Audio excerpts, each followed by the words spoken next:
Hi, everyone. On today's podcast, we're going to talk with Avital Norman Nathman, freelance writer and author of The Good Mother Myth and an upcoming book on the perfect birth myth, looking at the intersection of the birth industry and the U.S. healthcare system.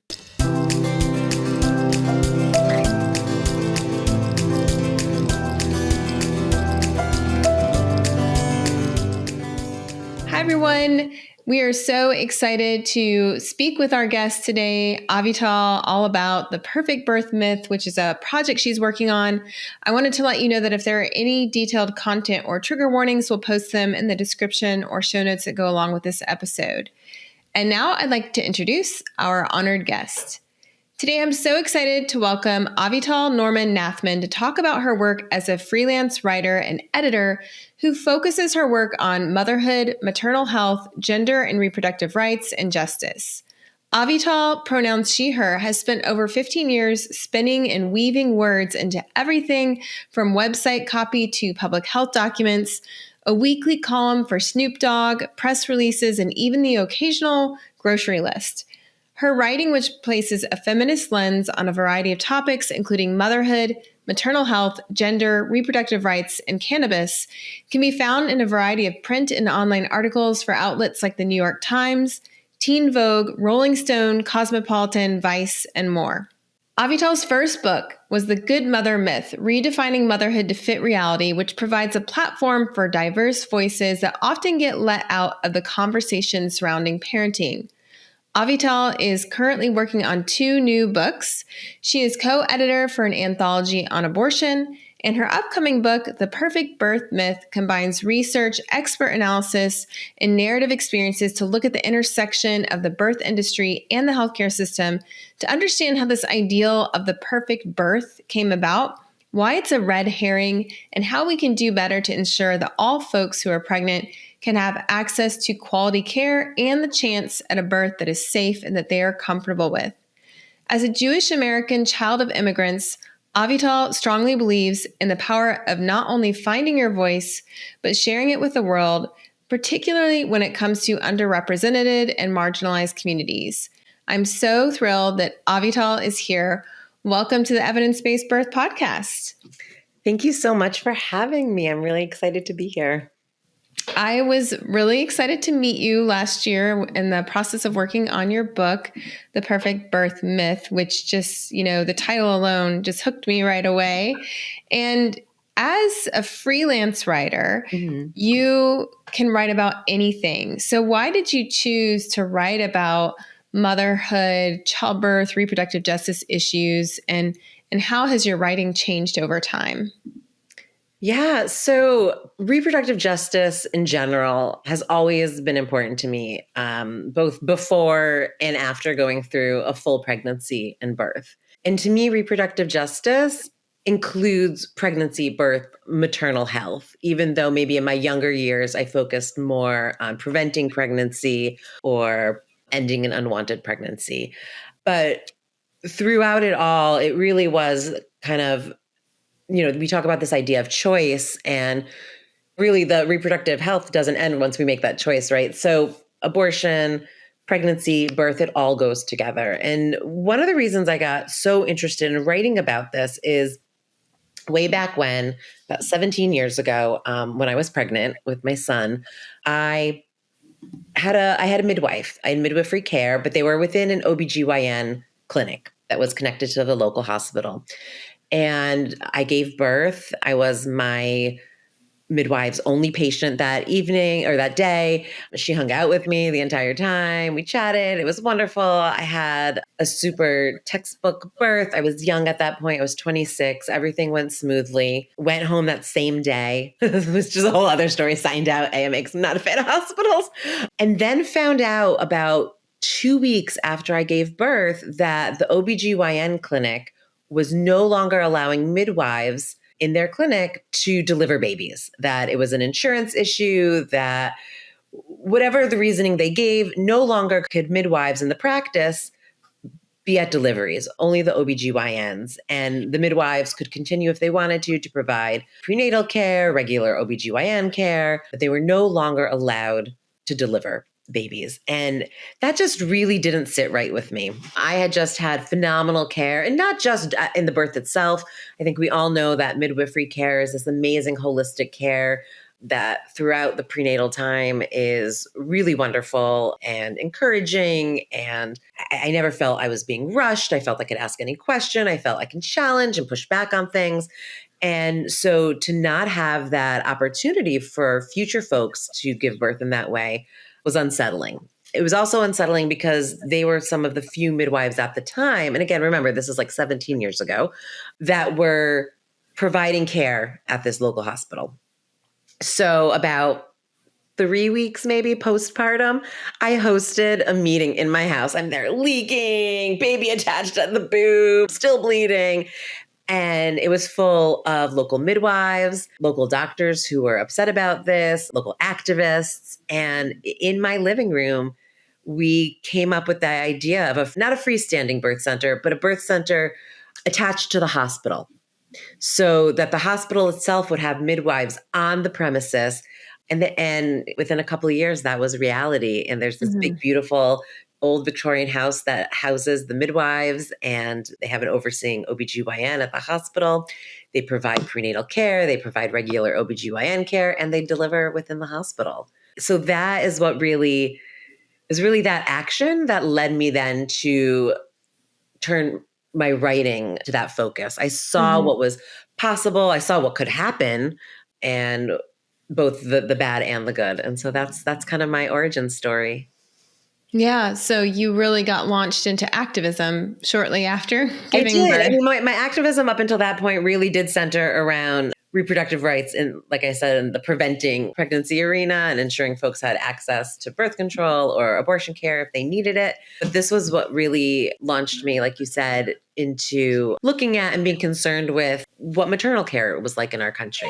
And that it's funny, using the word activist when I'm talking with you and somebody else I was talking with the other day, it reminds me of how for a while the word activist had a really negative label in the birth world. Yeah. Doulas were accused of being activists, like it was this bad word. And then this past spring, when my daughter was in 3rd grade, her class was studying women activists. Yeah. And she came home and she's like, "Mommy, you're an activist." And I was like, "Oh." And she's like, "I'm going to go tell my principal that my mommy's an activist. And maybe they can add your picture to the hallway." And I was like, okay, like this is something to be proud of. It. You don't have to be ashamed that you're working for change and literally taking action. No. And I think anytime somebody challenges the status quo, there's going to be pushback, right? There's going to be pushback from the establishment. There's going to be pushback from those who are benefiting from that status quo. Regardless, I mean, we have the statistics. We know that the way birth is done in this country isn't good for the most part. It's not safe. It's racially biased. It's our maternal mortality rate. Like it's shameful how high our rates are, and the fact that they continue to rise while other countries are really getting a handle on it, even lower resourced countries, right? So the fact that we have the ability, but that we don't as a country, as a system, fix this, I think there should be pride in being part of the movement to fix that and to repair it. So I love that your daughter said that. That's wonderful. And I was thinking, how has your perspective changed over time through the various waves of feminism to be more inclusive and more representative? Like looking back at when you first started writing to where you are now, what are some areas you're more focused on? I mean, just vocabulary, right? I really tend to do my best to try and be inclusive of talking about birthing people rather than just women, because we know that trans men can have babies and can get pregnant.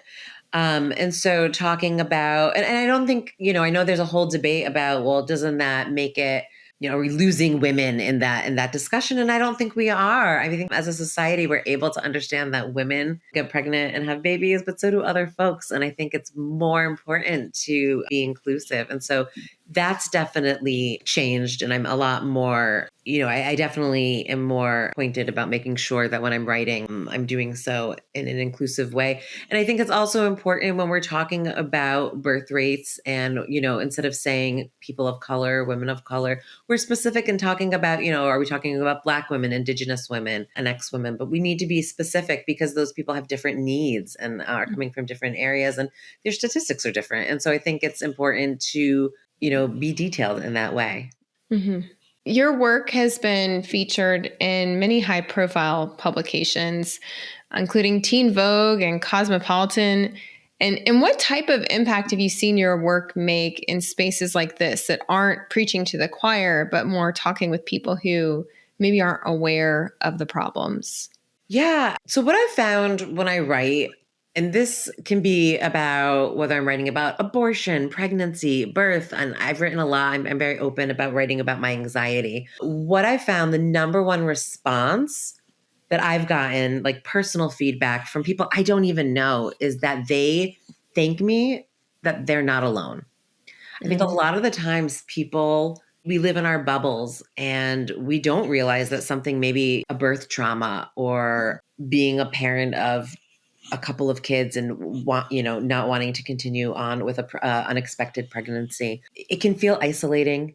It can feel like you're the only one dealing with this. And when someone comes across an article, whether they found it through searching, I've had people say, I just searched anxiety symptoms and you wrote exactly what I had. Like you had the same things.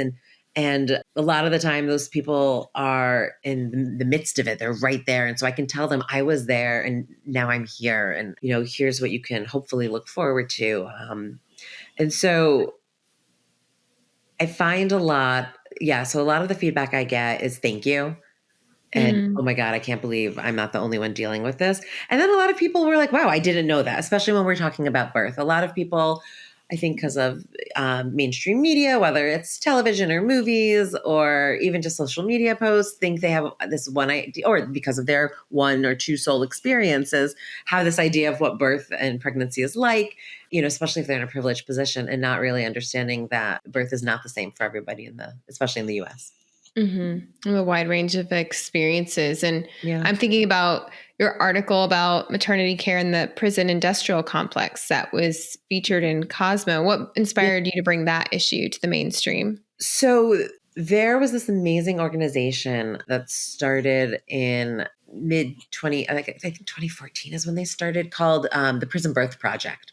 And it was started locally to me. And so I knew the folks that started it, and they brought doula work and childbirth education into prisons. And this is one of the times where I didn't realize that in some states it was still allowed for incarcerated women to be shackled while giving birth. I didn't realize that there were just all of these challenges and roadblocks to preventing kind of a standard birth for those in that were incarcerated. And so I really was wowed and amazed by the work that this group was doing. Unfortunately, they're no longer around, but the work they're doing is still being felt. I know you've spoken with Sabia Wade before. I interviewed them for my book. And when we were talking, they mentioned that they had been a part of the Prison Birth Project, not in this area. They lived elsewhere, but they had connected with them. And so their work's been influenced by it, and other doulas' works have been influenced by it, and other birth workers. And so, more states have thankfully passed laws since then preventing people from being shackled while giving birth. Can you imagine? I mean, leg shackles, arm shackles, not being able to move, which is, anyone who's given birth, like, no one's running anywhere, no one's going anyplace. It's cruel and unusual punishment, honestly. It is what it is. Not to talk about incarceration in general and the problems there, but just this specific issue, it's horrific. And so we're getting better. More states have rules on the books. That doesn't necessarily mean every prison is following them. So there's still work that needs to be done.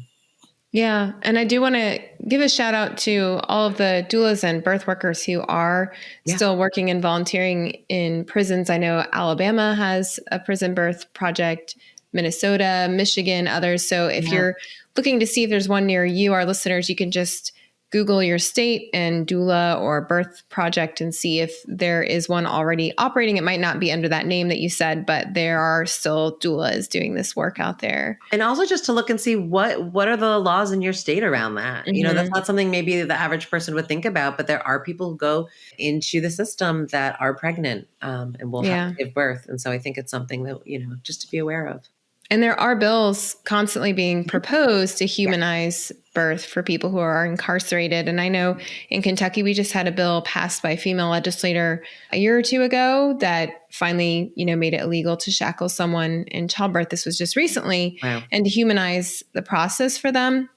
So, become aware of what the laws are in your state or country and find out if there's a way for you to lend your voice, because it could be as simple as picking up the phone and calling, the state capitol and saying you want to leave a message for your legislator and that you want them to support whatever bill, or find out who's already doing the work and ask them how you can help, because just sending emails and phone calls can be really impactful when they're trying to pass legislation. Absolutely. Your representatives want to represent you. So if you tell them that you are for these bills, especially if more and more people do it, they'll listen. And a lot of them make it so easy now. You can just go onto their websites and leave a message. So yeah. Tell us about your first book published in 2014 called The Good Mother Myth. Like, what is this about and what kind of voices were you trying to highlight and amplify? Yeah, so The Good Mother Myth is an anthology, and it includes essays from, 20-something different folks. And at that point, my son was 7, or when I started writing it, he was around 5 years old. I had been mommy blogging. That was kind of the height of the mom blogs and the mommy wars, which I haven't really heard about in a long time, but that was like the real hot phrase back then. And Time magazine came out with a cover, and I don't know if you remember this, but the cover said, "Are you mom enough?" And it had a picture of a woman and a child who was definitely a toddler, but maybe like just I remember this. Yeah, like bringing back memories. Standing on a box nursing. Like, it was just the most like inflammatory cover. And the funny thing is the article itself wasn't that bad. The article was not inflammatory. It was the image, because everybody thought that Time magazine was shaming them if they didn't breastfeed up to the age of 5 or something. Right. The cover was awful. And then that's all anyone talked about. The cover was talked about on Good Morning America. It was talked about on The View. It was talked about, CNN covered it, which was wild to me because, again, the content was actually really great and about like, what are these moms doing and how do they connect, how do they talk about their families and things like that? But you would never have known it. And I don't know if anyone even read the article. It was just the cover. They just looked at the cover. And that really frustrated me because I kept seeing this kind of manufactured outrage that was fueled by something that wasn't even a thing, right? And so I was like, how do we combat this beyond writing op-eds saying like, that was awful and da-da-da. I was like, okay, well, one of the ways is getting more voices out there, show different depictions of motherhood. And so that's where the idea came from. At first I was like, okay, maybe I'm going to write a book about this. And then I was like, well, me just writing a book about it and discussing my own thoughts on motherhood, is that just contributing to the issue? It's just one, who am I to say that like, I know everything about motherhood? I don't. So the idea for an anthology came up, and I just really love the idea of highlighting these different voices and these different stories without taking a stance, right? So we have a mom who struggled through breastfeeding, and then one that had a really traumatic birth and unexpected medical issues, and so how to formula feed and then how to work through those feelings. And we have an essay from a mom who was a non-custodial parent, which we don't hear about often enough. We heard from a mom who was a trans mom and how that impacted her family. And really just like voices that we really didn't see. And then just some fun ones too about like, oh, I feel like a bad mom because I don't cook. And but one, even though that might be a little bit more lighthearted, it was still something that people would connect with, right? Right. And that's what I found. Like a lot of people who read the book said, I may not have connected with every essay, but I found ones that I was like, oh, that's me. Or, that's me. And so, it did what I set out to do, was just kind of broaden who's invited to the table to talk about motherhood. And it's gotten a little better since then, right? Since Mhm. 2014, I think the internet, and we've maybe gone away from blogs, but to the extent that, in the early 2000s there, they were really, really rampant. But now we've got Instagram and TikTok, and folks are finding their own ways to share their voices. And I think it's beautiful. I think it's wonderful. Yeah, and it reminds me of the mommy wars, kind of living through that. Yeah. The pendulum then started to swing the other way, where people are like, "Look, we're not all here out to judge each other. Like, no shame, no judgment. Maybe Let's like just toxic support." positivity. Well, sort of, but then I still see the shaming, and I see a lot of people Yeah. feeling really defensive about who they are as a Mm. parent. Mhm. And that comes out Mhm. not so much at EBB on social media, but I'll see other accounts where a mom will simply be sharing her story of what she chose and her decisions, and people will take it personally as if she's attacking them for their choices because she decided not to have medication or to do this or to do that. Then people are like, they take it so personally, and they project their own disappointment and Yep. shame and feelings of anger onto other women. So I still see it happening. It tends to happen in the comments on Right. social media. Are you seeing any other effects of like the shift towards TikTok and Instagram that have been positive or negative? Yeah. So I think social media has kind of made things better in terms of providing more of those voices and things like that, and Mhm. made it worse because there are kind of those ideals that are still being held to, whether it's like, someone who had a super sterile, clean hospital birth, and that's their ideal, or someone who had a non medicated home birth, something like that. I think the language we use still needs to change. I Mm. write about that in this book, that, I hate the word natural. Mm. Because what's the opposite of that? Artificial. No one's having an artificial birth. Maybe they're having a surgical birth. Maybe Mm. they're having a medicated birth, but it's all natural. Unless you somehow have, a metallic or some kind of like android uterus that's having a baby. It's all natural. I think we get, just that one word can Mm. really bring up a lot of defensiveness. Listen, pregnancy and birth is like, we're vulnerable, we're scared, things are changing, we're at our most kind of open, wide, both mentally, emotionally, and physically. And Mhm. so, and we're not supported as much as we need to be. There are some people who do amazing support, right? But that's not the norm yet, unfortunately. And so, a lot of people who maybe feel cheated by their birth Mm. will, you know, there's feelings of jealousy and how that can come out. And so, I think social media is a great place to heal, right? When you find folks that have had the same situation as you, but it's not the end all and be all. It's not the only thing we need to be using to Right. work through our traumas, to work through our experiences. I think it can help. And it's so great for folks who are maybe in areas where there's not as much in person. I think it was Mhm. amazing during the pandemic when we couldn't be around other folks, but there's still a ways to go. Yeah. And that kind of brings us to the perfect birth myth, because we were just kind of mentioning birth choices Yeah. and judgment around that. Um, can you share more about what you're talking about when you're talking about the perfect birth? Yeah. So, the perfect birth, it's a little tongue in cheek because the first book was called The Good Mother Myth. So I was like, Yeah. if I want to talk about birth, what's the next logical sequel? Well, the perfect birth. Maybe the perfect birth should have come first, but that wasn't where I was at then. Yeah. And so I was at mothering then. I'm still in motherhood now. But I think part of it was that a few years after writing The Good Mother Myth, I did some work with Yale School of Public Health, using their data to help them create a group prenatal care curriculum. Hmm. So, using their data surrounding research in group prenatal care, how do we make that information consumer friendly? And what I found was that I heard from a lot of folks, when you hear about the perfect birth, I think a lot of the time it comes from what they pictured versus what they got. Right. It's almost like that meme of like what you get when you order from like a company. And then what comes in the mail isn't quite what that was. We surveyed almost 3,000 people, and I still don't have the answer as to where folks are coming up with this ideal. We all do have some kind of idea of how it should go.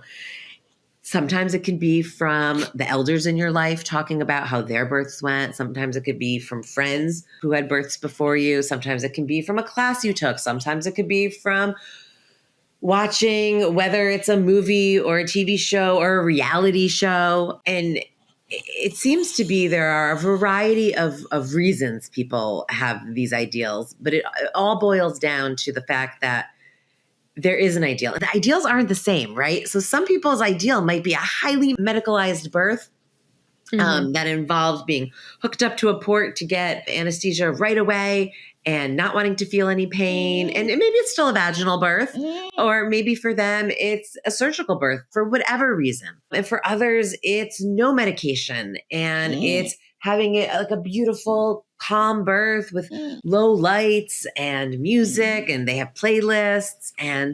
But for whatever reason, and maybe it's because we've built up this idea that birth is so significant, that the idea of perfection, when anything is a big deal, we want to make it perfect. And so birth is up there as well. And I think there's also this idea that because birth is, going back to that word, natural, but it's something that's happened, it's biological, it's evolutionary. So I think in some areas people think, well, it should be easy, right? Because it's something that everyone does. And so I just wanted to not burst people's bubbles, but to remind them we have to give birth within the systems that are here. So whether that's the hospital systems, whether that's the healthcare system, whether that is, the system of white supremacy, we have certain structures in our society that are going to impact our births, whether we want them to or not. Whether you're planning a home birth, but maybe, you end up having something that you need to transfer, and then you're in this whole other realm that you weren't prepared for. And maybe you were having a surgical birth and the postpartum went nothing like you anticipated, even though you planned for it.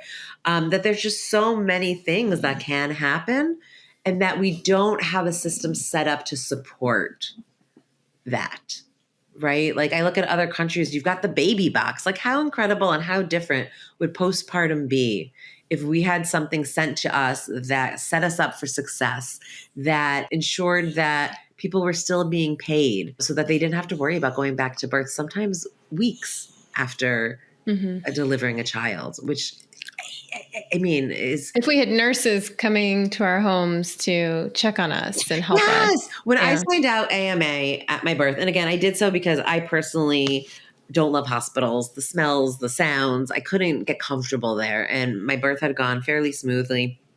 We signed out. We were fine. He was checked by a pediatrician. And insurance actually, because I signed out AMA, sent a nurse to us 2 days later to check on me and to check on his stump and to check on, to answer any questions and to make sure I was okay. And it felt really wonderful. I felt cared for. I felt, that somebody was paying attention to me and my needs. And again, I was only 26, so I felt more confident having had that nurse show up to say, wow, he's looking great. He's doing great. You're nursing wonderfully.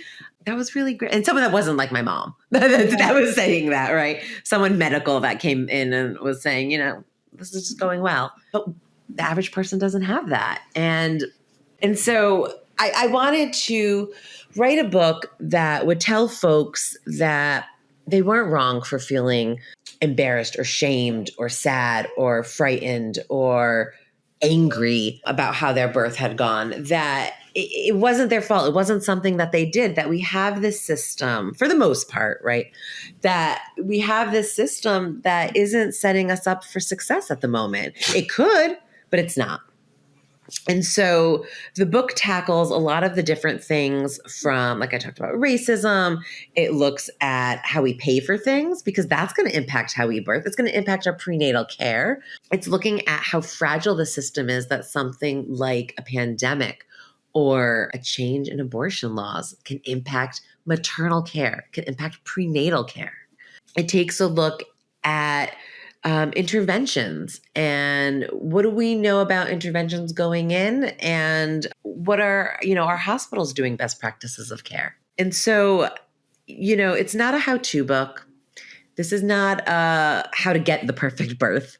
This is basically saying, here's the system we live in. Here's what's happening. Here's what's happening out in California. Here's what's happening out in the Midwest and the countryside. Here's what's happening in Detroit. And all of these folks are facing different challenges.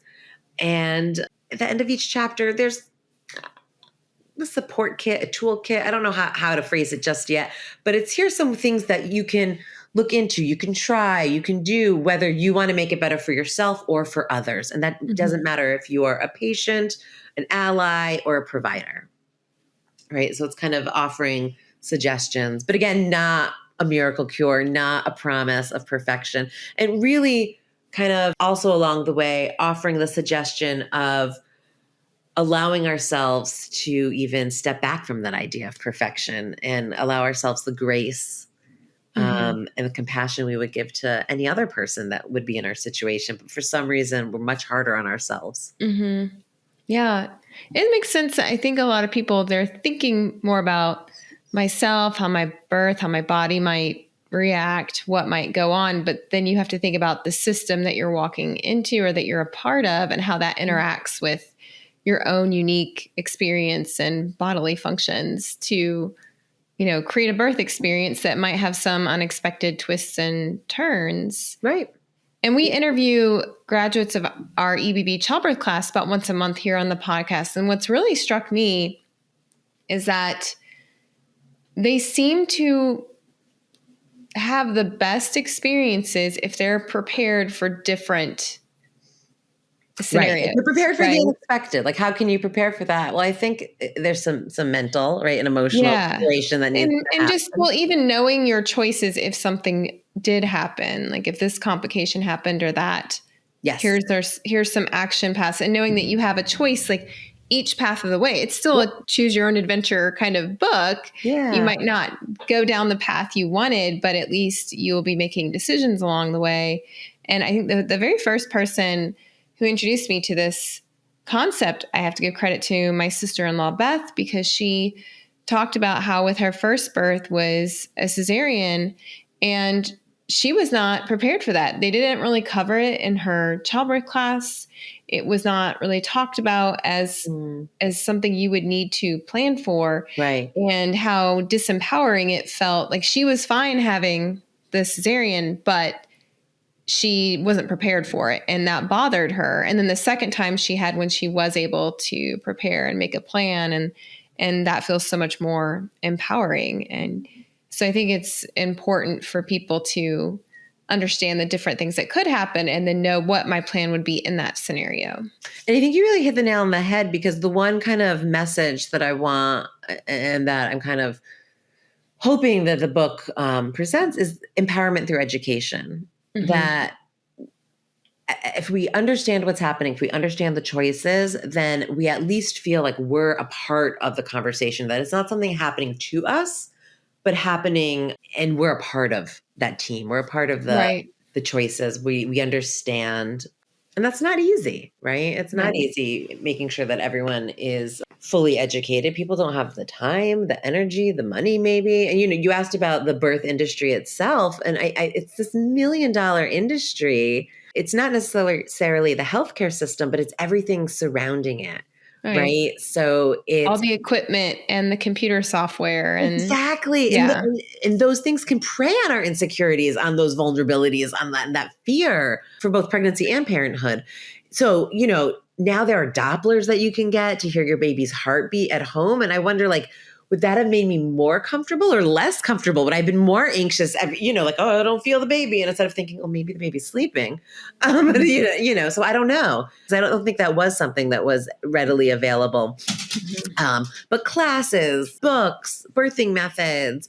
And then once you're home, now I hear there's like things you can put in your baby's crib to like alert you on your phone if the baby stops moving I don't know. It just feels to me, for some people, it might be comforting. For me, it feels like it'd be more anxiety provoking. I don't know. It's a fine line. We need to know ourselves, and we need to know, what we're comfortable with too. Yeah. You mentioned the change in abortion laws impacting maternity care. You've also been working on a book or anthology about abortion. Can you share more about some of the themes you found as you've been gathering stories, particularly since the overturning of Roe v. Wade? Yeah, sure. So this other book is an anthology that I'm co-editing, and it's an anthology on abortion that includes essays that look at the fight to legalize abortion pre-Roe, the impact of the Dobbs decision, which is what was the case that overturned Roe, and how folks are fighting for reproductive choice going forward. I think a lot of people who aren't aware of abortion or who are vehemently against abortion don't understand how this new reality is going to impact people who want to give birth. Right. And so what I've found, and what studies now are showing, is that there are connections between, for instance, abortion bans and maternal care deserts, because there are providers in states. So now the overturning of Roe, just for listeners, I'm sure a lot of them know, but for those who don't, when Roe was overturned, it fell to the states to make the decisions for how abortion laws were going to go moving forward. And a lot of states really clamped down and not either made abortion illegal or made abortion very restrictive to the point where it was very difficult to even access care. And because of that, a lot of OBGYNs are feeling that they aren't able to provide a full range of care, and a lot of them are leaving. And when they leave and when they shut down their practices, that is also shutting down access for people who need everyday OBGYN care, whether that's a pap smear or prenatal care, whether that's, someone now no longer has a doctor and either has to travel an hour or two away to access prenatal care. So that's going to impact how often they actually do go to those visits, if they have access to a car, or is there public transportation that can get them there. So then that might impact the care that they receive during those months leading up to their birth. It might make a difference into what kind of birth they choose if they can't access their doctor who's a couple hours away. It's also going to impact residents, people who are becoming doctors, and they're not going to be going to states that are going to restrict the type of experiences they are going to have. If they're not going to be able to provide abortion care during a residency, they're most likely not going to go to that state because they can't learn everything they need to learn to be a full-fledged OBGYN or midwife, right? Right. So that's an issue. And we're already seeing this now. Just a few examples. Just recently, a woman in Tennessee got an emergency hysterectomy after doctors denied her an early abortion care because she had a cesarean scar pregnancy. So this was a pregnancy that was wanted, but because she had previous cesareans, the pregnancy was not viable, but they would not allow her to have an abortion. And so instead, she now has no more ability to have a child because she had to have an emergency hysterectomy. And that is, again, because of the abortion laws in Tennessee. A woman in Wisconsin was experiencing a miscarriage. She was turned away from her hospital and sent home to bleed without medical supervision because they weren't allowed to provide an abortion to end her miscarriage. And again, these are, there are plenty of people who want abortions that aren't able to access them. These are people who want to continue on with their pregnancies. So when people are gung-ho fighting for these abortion restrictions, they're not thinking of how it's going to impact those who want to continue with a pregnancy, who want to give birth, right? There's so many stories. I mean, I hate it. I have so many to share. A woman in Texas had to drive 18 hours to receive care for an ectopic pregnancy because she couldn't get care in her state. I think, again, there's so many more I could share, and it's awful that there's all these examples, and there's going to be more. because states are just, as these restrictions are being passed, it's going to get worse. And then you're going to have people traveling out of state for care. And so then they're going to double up and pile on those that are providing care, who are then going to be strained, right? So then your provider might be overbooked because people are coming from out of state to receive care there. And so I think there's just a domino effect that a lot of people didn't anticipate. I mean, those outside of the birth world who really have been studying this and knew, like, there were tons of, Guttmacher Institute knew this was coming. They even reported that these are going to be the devastating effects for those who want to be pregnant once these abortion laws go into effect. And we're seeing it now. And I think we've only had 1 year of medical school and residencies, but I'm keen to see in the next 3 years the impact of where folks are going to be enrolling and where they're going to be applying to do their residencies, because I think that's going to be impacted. Yeah, I think it's going to definitely have already seen an impact near me with the match process with residency and not filling spots. And I think, the situations you describe with the families are terrifying, but for doctors, it's also putting them in untenable situations where they may think to save this person's life or for this person's health, they need an abortion, but if I perform it, I'll be at risk. And so it makes it, I can't really imagine having to practice medicine in that kind of scenario where I have to choose between my own license and livelihood and my patient. And even personhood, because there are states where you can go to prison. Right. Providing care. And be separated from your own children and family. So to me, it's like, I don't want to judge the OBGYNs who are choosing not to go. Not at all. Oh, no. And I hope that didn't come across like that. No, it didn't. I just feel like I don't know if people really understand the risks OBs would take in providing care to somebody. Right. And then it's not just OBs, right? Like, let's say because of maternal care deserts, you now are forced to see a GP or even an emergency care doctor. And so now those doctors are being tested in terms of like how far they can go. And, and I'm sure their oath to do no harm and their oaths to protect folks are being tested. And I don't envy any of them. I can't imagine what it's like being a birth care provider in this day and age in certain states in the country. Yeah. For our listeners who don't know about it, here at EBB, we did publish a research guide to the research on abortion, which you can find on our birth justice page at ebbirth.com/birthjustice, as well as a video where our team talks about the impact of the Dobbs decision on how it affects the families and the birth workers that we work with. But Avital, I would love for our listeners to find out more about how they can follow your work. How can they look out for your books, et cetera? So early on during those mommy blogging days, I deemed myself the Mama Festo. And so that is kind of the moniker for all my social media. You can find me on Twitter and Instagram at the Mama Festo, TheMamafesto. And also my website is just www.themamafesto.com. And so that has links to all my current writings. I just did a piece for CNET, which is a financial site about the economic realities of abortion in a post-Dobbs world, which was interesting. And so you can find where I'm writing, updates on the book, when you can get it, where you can get it. Hopefully soon, you'll find that information soon. The Mama Festo. Awesome. And we are looking forward to the publication of The Perfect Birth Myth. And we thank you so much, Avital, for coming on the podcast and sharing your expertise with our listeners. Thank you so much for having me. And thank you for allowing me to interview you for the book. So I hope that your listeners will get excited. Shameless plug. Hopefully EBB will be mentioned in the books. Yes, so. Yes. For sure it will be. And we can, once the book comes out, I'll come back and we can chat about it. Yeah. I can't wait to read it. So thank you so much again for all your work, Avital. Thank you. I appreciate it. All right, everyone, that wraps up our interview with Avital Norman Nathman about her work and her writings. And we appreciate her coming on the show. And we will see you all next week. Bye.